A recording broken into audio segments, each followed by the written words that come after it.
विजय phone बंद करो ना, मुझे बहुत नींद आ रही है। सुबह के 4 बजे कौन फोन कर रहा है तुम्हें? तुम्हारी माँ है यार।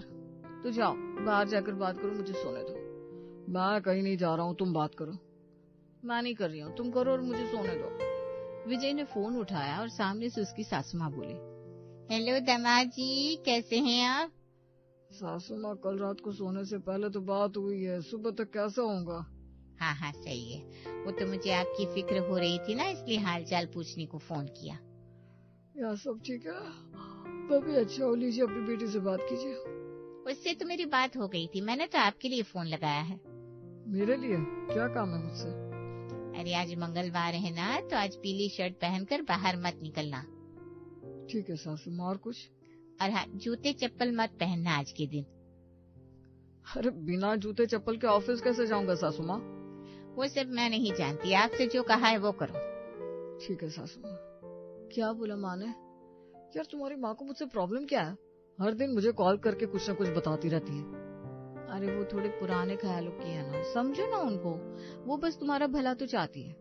ठीक है, सारी भलाई मेरे लिए बचा रखी है उन्होंने। विजय की सास उसे रोज फोन किया करती थी, जिस वजह से कभी कभी विजय को गुस्सा भी आ जाता था, लेकिन नेहा की वजह से वो शांत रहता था।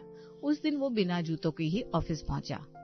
अरे विजय, ये क्या, आज तू जूते पहनना भूल गया है क्या? अरे नहीं यार, सुबह सुबह ही सासू माँ ने कहा कि आज जूते नहीं पहनने, तो बस नहीं पहने। अजीब है यार, तेरी सास भी कुछ ज्यादा ही परवाह हूँ ना अपने दामाद की, कठपुतली बना के रखा है तुझे। हाँ भाई, हीरा दामाद हूँ ना, कहीं खो ना जाऊं इसलिए अपने इशारों पर नचाती है।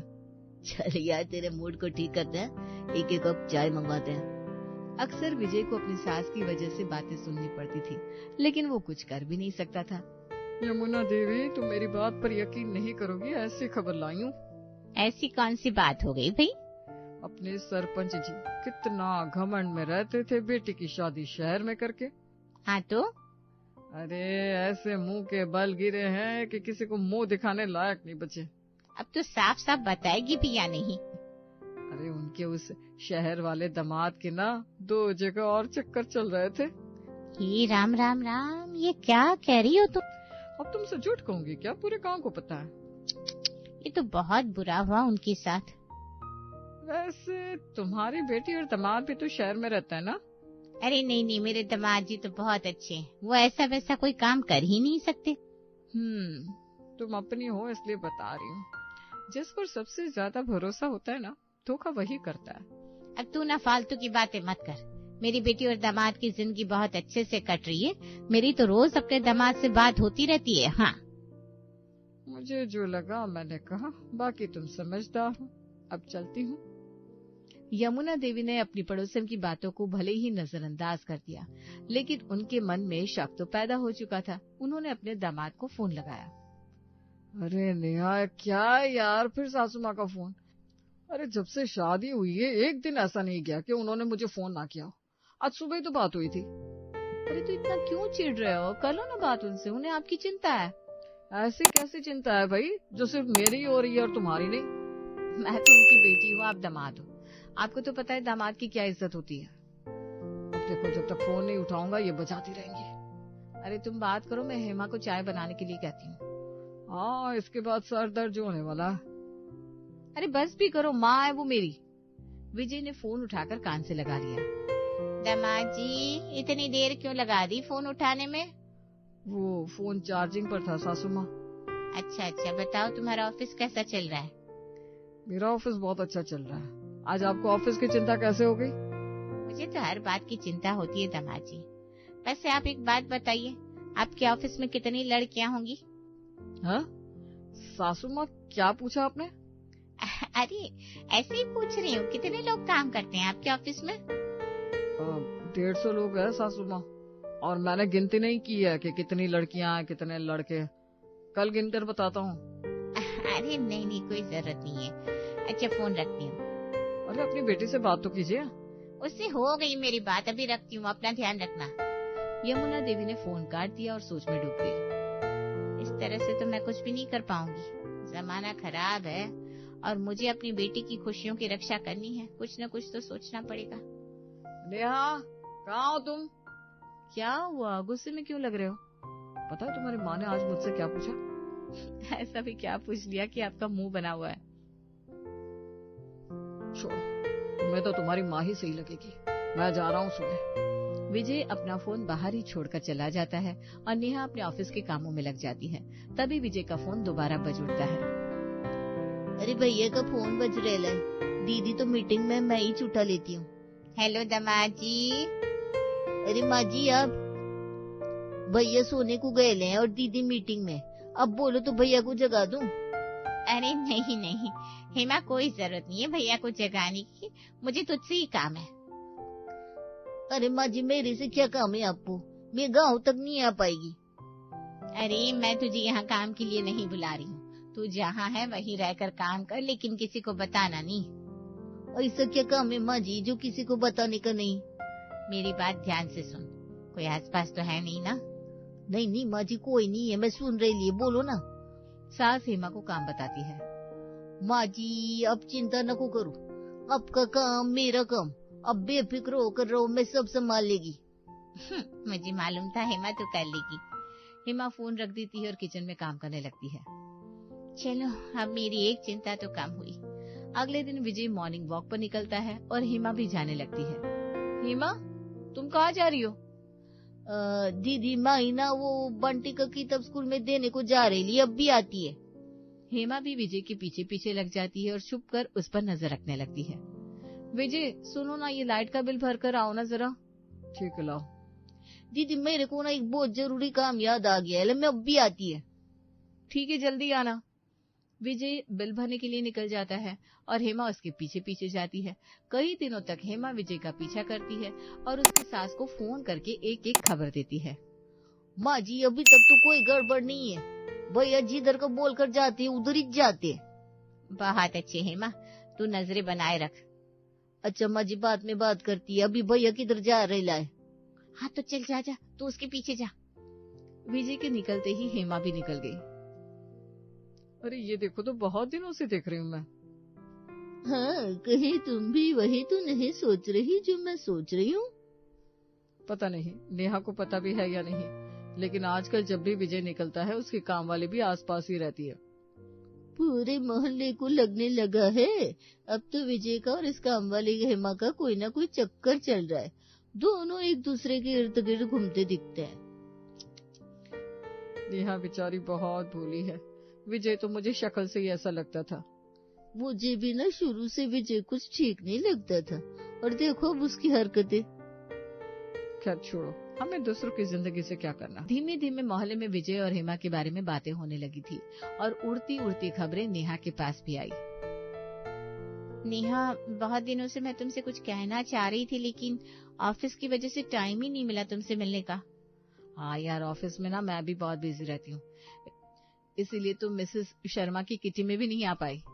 अच्छा हुआ तू नहीं आई, पता है वहाँ कैसी कैसी बातें हो रही थी, तू तो सुन भी नहीं पाती।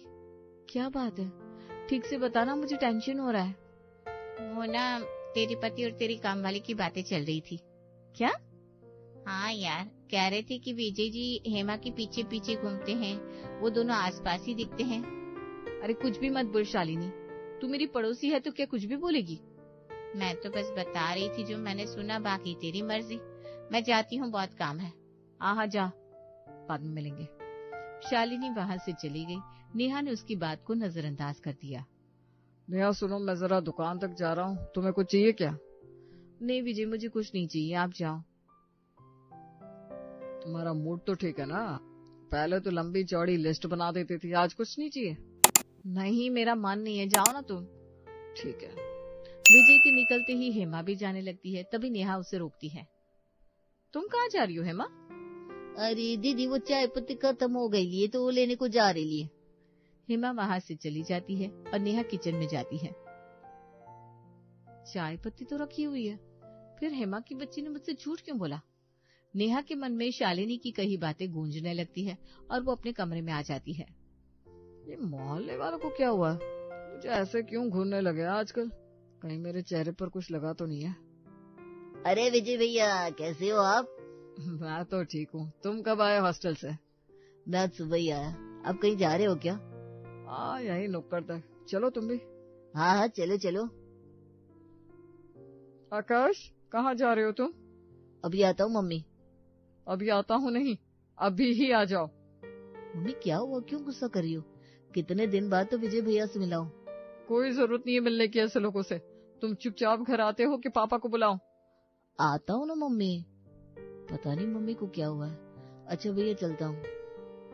ये ऐसे लोगों से इनका क्या मतलब था? पता नहीं मोहल्ले वालों के दिमाग में क्या क्या चलता है। विजय घर वापस आ जाता है और उसके थोड़ी देर बाद ही हेमा भी लौट आती है। ले आई चाय पत्ती हेमा? नहीं दीदी, उधर नहीं थी चाय पत्ती।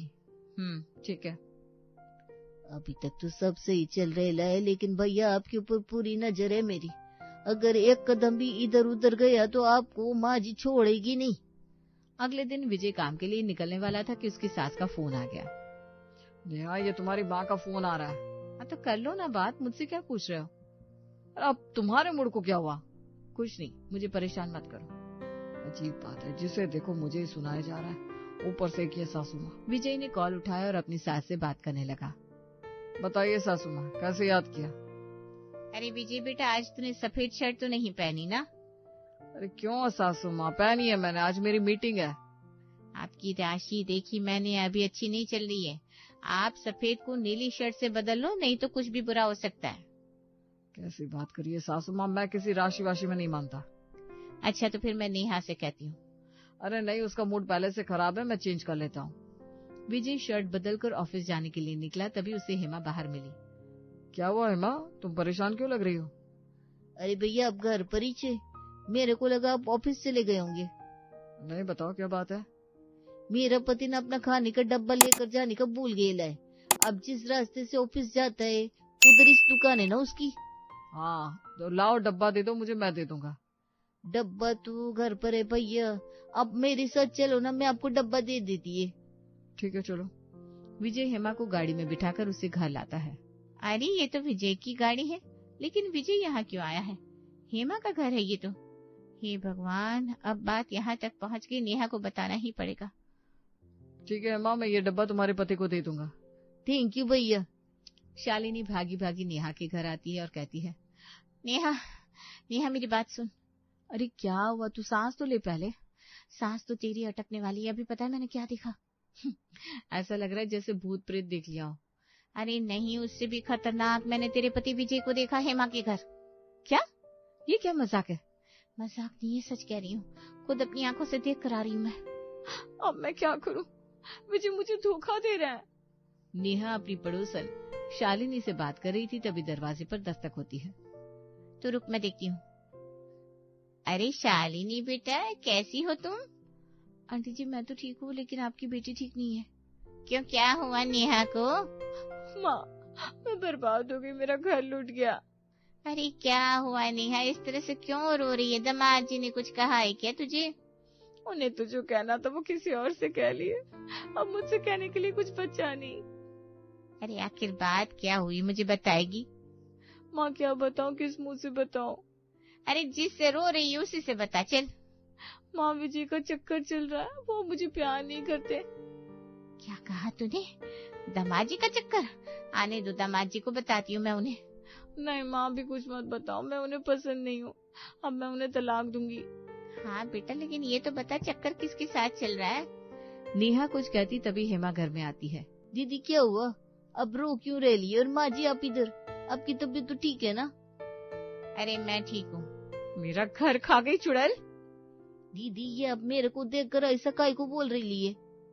माँ, इसी के साथ तो विजय का मुझसे तो बोला भी नहीं जा रहा। क्या? ये सच है माँ जी, मैंने खुद देखा है। हेमा ये सब क्या है? मेरे को कुछ भी समझ में नहीं आ रहा माँ जी। मैं अब और यहाँ नहीं रुक सकती। ये क्या कह रही हो नेहा, तुम कहाँ जा रही हो? आप तो ऑफिस गए थे ना? वो मेरी सफेद शर्ट में पेन ड्राइव रह गई थी, वही लेने आया हूँ। लेकिन तुम रो क्यों रही हो? माँ जी, शालिनी और हेमा, तुम सबने तमाशा किस चीज का लगा रखा है? तमाशा तो अब होगा, सारा मोहल्ला जानता था इस आदमी की करतूतें, लेकिन मैं ही नहीं मान रही थी। मुझे तो उसी दिन कह देना चाहिए था, जो आज ये नौबत ही नहीं आती। अरे क्या हुआ, कौन सी करतूत? माँ अब नहीं रुकना मुझे घर वापस ले चलो। कोई कहीं नहीं जाएगा। कैसी है माँ? बेटी को धोखा मिला फिर भी उसे यहीं रहने को क्या रही है?